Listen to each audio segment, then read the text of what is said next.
Bien, volvemos de la pausa y como hacemos cada semana aquí en esta segunda edición de Arroyito Informa, recibimos a nuestros estudios a un entrevistado o entrevistada que sin lugar a dudas va a hacer referencia a una temática que nos atraviesa en la actualidad y como sociedad. Y en la jornada de hoy recibimos al señor Marco Signorile. Él es analista programador y analista de sistemas de computación. También un currículum más que interesante en materia de lo que tiene que ver con referente pedagógico para aprender conectados. Esto corresponde al Ministerio de Educación y está especializado en programación y robótica educativa, además de tantas otras capacitaciones que también él nos va a traer y acercar hoy justamente. Y vamos a hablar de esta temática, vamos a hablar de Internet, de cómo los dispositivos móviles se han sumado a nuestras vidas y ya no hay límite, ¿no? Ni hablar de género ni de edades, todos estamos atravesados por las tecnologías. Marcos, buenas noches y bienvenido a nuestros estudios. Buenas noches, ¿qué tal? Un placer tenerte porque como bien hacíamos la introducción recién en relación a todas tus capacitaciones y tus experiencias, tiene que ver con este tema que realmente nadie queda exento, hay que decirlo. Y me gustaría que comenzáramos con lo más básico, la definición de qué es Internet y cómo nació, que tiene que ver un poco con los antecedentes históricos que nos llevan a la actualidad. Claro, sí, sí, un gran tema, ¿no? Y que por el corto tiempo que tenemos no nos va a alcanzar. Internet nace cuando termina la Guerra Mundial, ¿no? En plena Guerra Fría, en un contexto de lucha entre Estados Unidos y Rusia, digamos como dos potencias. La milicia de Estados Unidos arma una red que se llamó ARPANET, estoy hablando de fines del 60, que la utilizaba para conectarse y fue evolucionando. Con el paso del tiempo, esa red logró comunicar y conectar algunas universidades en Estados Unidos y después fue evolucionando a lo que es la web hoy. Hablar de Internet hoy es prácticamente hablar de un servicio esencial porque atraviesa todo lo que es el área de telecomunicaciones y las tecnologías. Con el Internet se puede tranquilamente hacer teletrabajo, acceder vía VPN a la empresa donde uno está, jugar videojuegos, participar de todo lo que es la social network, ¿no es cierto?, las redes sociales,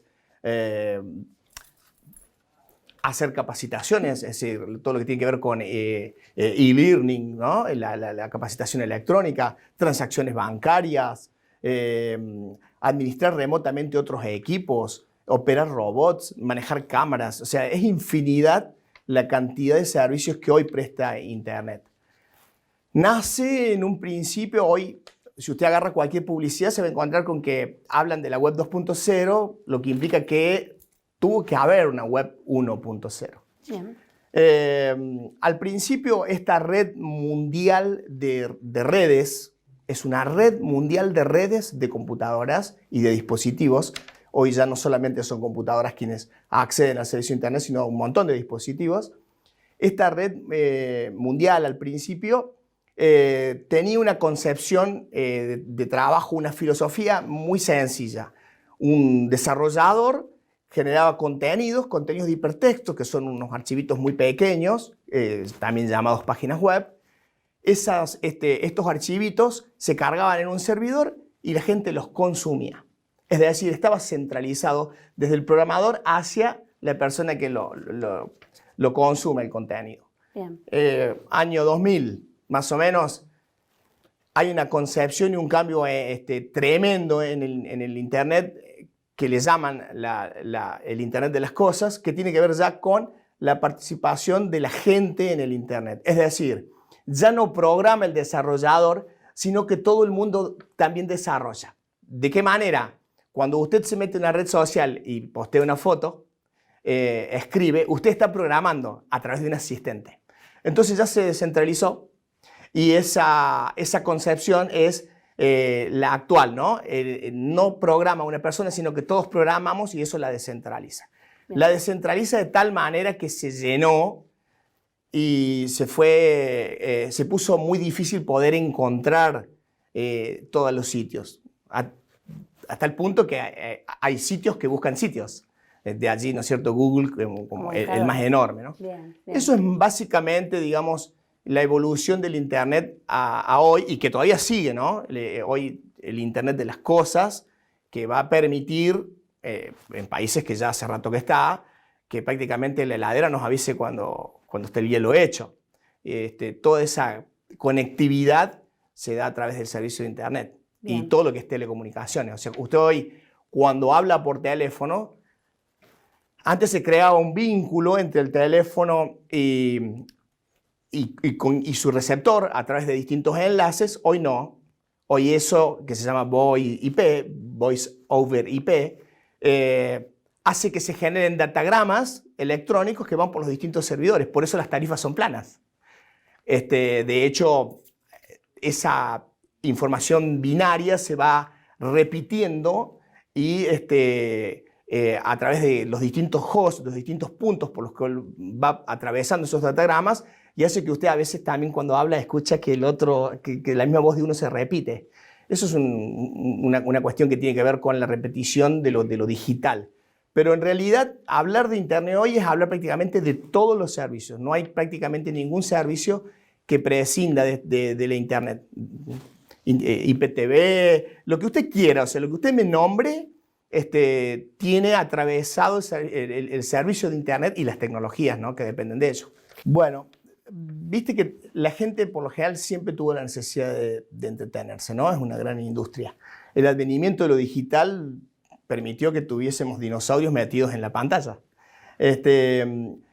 No solamente el entretenimiento ha formado parte de la vida del hombre, sino que además también hace uso del Internet. Los juegos en línea son muy importantes. Hay un juego que yo tomé nota aquí, sí, que se llama Assassin's Creed. Es un juego que se utiliza, por ejemplo, o mejor dicho, actualmente usaron las más de 120.000 fotografías que tiene este juego para armar sus fondos para reconstruir la Catedral de Notre Dame.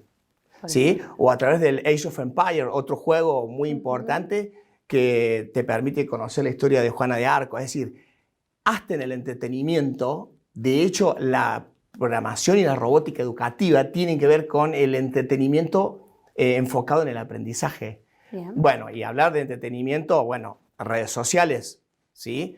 Cuando aparece una nueva tecnología en la historia del hombre, siempre hay una disrupción, ¿no? Siempre dicen, por ejemplo, bueno, cuando apareció la escritura decían, eso es malo porque la gente iba a perder la memoria porque escribía y guardaba, ¿no?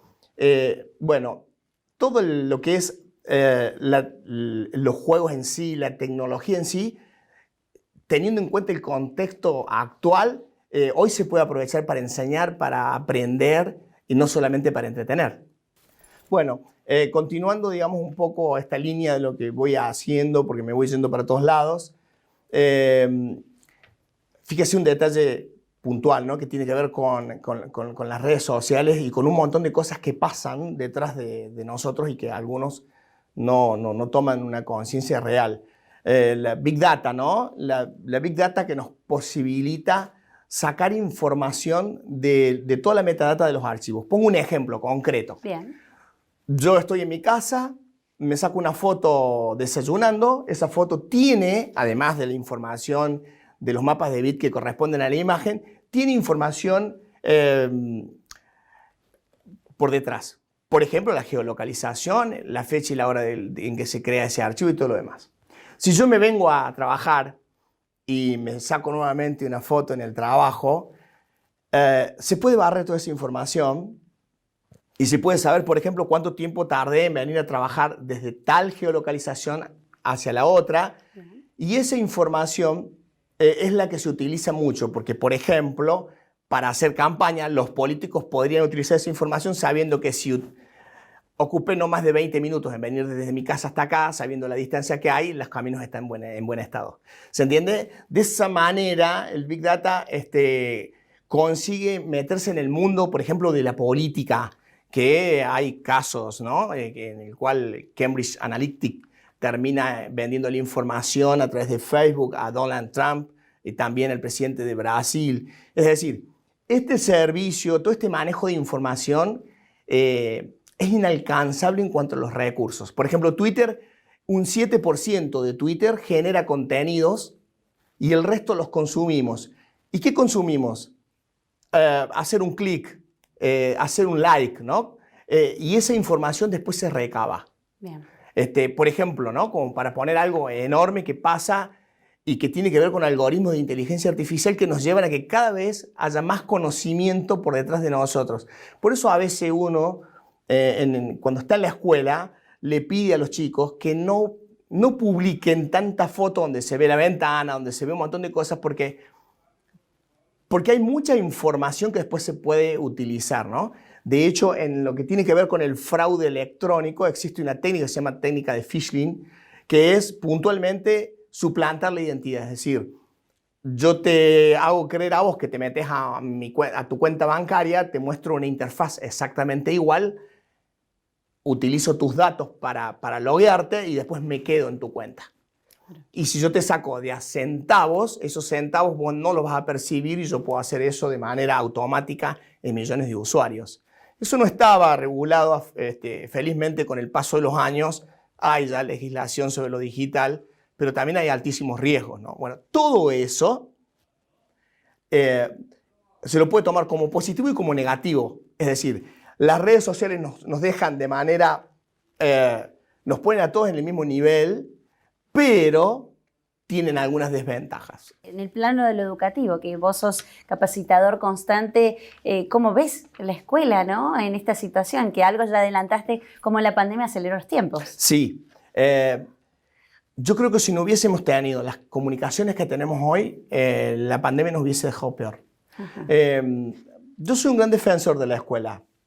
Escucho muchas veces que los políticos dicen que no se dio clase y yo digo que sí se dio clase. Lo que pasa es que se dio de otra modalidad, Bien. de otra manera, ¿no?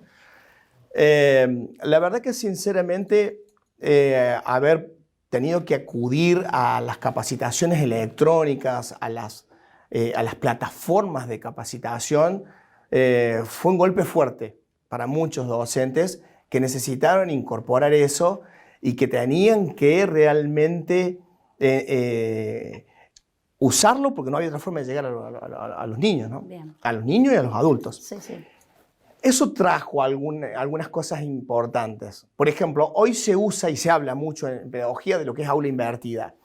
De hecho, cualquier persona que accede a una capacitación hoy hace uso del aula invertida. ¿Y qué es eso? Bueno, vos recibís un material vía servicios de internet, videos, apuntes, todo lo que sea necesario. Vos lees todo eso y cuando vas al aula ya debatís sobre eso. Ya el docente no es la fuente de información, sino que el docente es el que ordena toda esa cantidad de información. Okay. Entonces, eso fue difícil poder incorporar, hacer uso de las plataformas. Fue un gran problema porque el docente tiende mucho al libro de texto todavía y tener que ponerse a armar videos, a dar clases en vivo, tiene mucho más trabajo. Pero también le sirvió, me parece, a la familia para darse cuenta del rol de la escuela. Que allí es donde yo digo, se enseñó de otra manera. A lo mejor no con los resultados que se esperaba, pero también hay una cuestión. Cuando se habla de resultados en educación, se mide solamente el contenido. Y hoy no se habla del contenido, sino que se habla de aprendizaje significativo, es decir, que ese alumno sepa qué hacer con lo que aprendió. Bien. Entonces, ya no tiene que ver con el contenido en sí, sino con un proceso. A ver, usted, si se retrotrae a su época de secundario, le van a decir, el Monte Everest tiene 8.640 metros, no me recuerdo bien ese dato. Bien. Y esa era una información que te la daba el docente. Hoy ese dato lo tenés en el teléfono. Totalmente. Entonces, la pregunta sería, ¿por qué no puedo respirar en el Monte Everest? Y allí estás interpelando al alumno de otra manera y tiene que construir el conocimiento. Bien. Eso es una gran lucha, va de a poco, va mejorando y se va entendiendo. Y a mí me pasaba cuando llegaba a las escuelas que me decían, ya te llamo las más tecnológicas, ¿viste? Y parecía que una o dos docentes eran las tecnológicas y eran las que te tenían que atender cuando vos ibas a llevar distintas propuestas para usar tecnologías en el aula. Hoy ya no se da eso, gracias a Dios. Reivindica un poco también el trabajo del facilitador pedagógico dentro de la unidad de educación digital, porque nos necesitaron y pudimos ayudarlas en todo lo que más se pudo, obviamente, todos estuvimos atravesados por esto. Ahora, gracias a eso, se incorporaron muchas cosas que están medidas. Te doy otro ejemplo. La programación y la robótica educativa hoy es una realidad, o sea, hoy tiene usted una robotita puesta en un jardín de infantes que le permite al niño aprender mediante una secuenciación, ubicarse en espacio-tiempo. Bien. Que es un contenido, por ejemplo, de inicial. ¿Por qué se utilizan esos recursos? Por una cuestión muy sencilla. Se enseña de manera lúdica a aprender. O sea, usted va a aprender si está motivado. Y para motivarse le tiene que gustar. Bueno, el juego tiene mucho que ver con eso. Doy otro ejemplo. El niño puede hoy crear un videojuego propio a través de Scratch, de infinidad de plataformas para poderlo crear, mediante la incorporación de su pensamiento computacional, que es hacerlo razonar lógicamente, que eso sí mejora el aprendizaje. Pongo un ejemplo. Supongamos que tengo un personaje que lo creo yo alumno, niño, y ese personaje va a ir caminando y va a encontrar un obstáculo y va a tropezar, va a hacer una vueltita, va a caer y va a seguir caminando. Eso sería lo que hace en el videojuego el personaje. El niño, cuando programó eso, va a hacer desplazar a través de una secuencia de pasos que se llaman algoritmos, va a hacer desplazar ese personaje y cuando ese personaje entre en contacto con el otro, tiene que hacer 6 repeticiones de 60 grados para hacer toda la circunferencia y caer paradito de nuevo. Bien. Eso es un razonamiento matemático y lógico dentro de la cabeza del niño. Por eso está medido la programación de robótica y por eso apuntan mucho, porque no solamente es hacerlo jugar, sino que de hecho juegan, sino que además aprenden a resolver problemas de la vida cotidiana mediante la programación y la robótica. Por eso el tema de la educación es amplísimo, pero creo que en materia educativa la incorporación de las tecnologías vienen a sumar lo que ya estaba, no a reemplazar, a sumar lo que ya estaba para mejorar los aprendizajes del niño, sencillamente porque es el entorno de ellos. Y ahí los docentes tenemos que seguir aprendiendo. Pero creo que vamos por un buen camino. Depende después qué dirá el tiempo, pero creo que me parece que sí, que se está mejorando y que es muy importante, ¿no? Obviamente, si usted piensa en tener un teléfono en el aula y lo utiliza para aprender y tiene las clases perfectamente planificadas, va a lograr que ese niño pueda aprender trascendiendo el muro físico del aula. La clase no termina cuando termina, sino que el niño puede seguir en su casa mediante las redes sociales interactuando, pudiendo seguir aportando conocimiento propio como autodidacta, despertando el debate, infinidad de cosas que te lo permiten las tecnologías. Y obviamente todas estas tecnologías están atravesadas y articuladas por la Internet. Totalmente. Así que en realidad hay como mucho. Sí, pero bien, me parece que tiene mucho futuro y esto llegó para quedarse, ¿no? Bien. Marcos, te agradezco la presencia aquí, ha sido muy productiva la entrevista. Bueno, era el objetivo, o por lo menos lo que yo me planteo cada vez que invito a alguien, es justamente esto, ¿no? De poder proveer información a quien nos está viendo de cuestiones que son cotidianas, que son parte de nuestra vida de todos los días, como vos bien dabas todos los ejemplos. Así que ya mismo te comprometo ante cámaras también en un regreso, quizás con otra propuesta de que podamos hablar y explayarnos un poquito para conocer todos los días, aun cuando morimos ignorantes. Bueno, muchísimas gracias por haberme convocado, haberme llamado, realmente me siento muy honrado. Y bueno, espero que le importe a la gente, ¿no? Lo que uno conversa que tiene que ver con lo cotidiano. Totalmente. Así que bueno, muchas gracias. Gracias a vos por estar aquí. Bien, nosotros vamos a compartir una nueva pausa en esta segunda edición. No se vayan, aún nos resta mucho por compartir. Ya volvemos.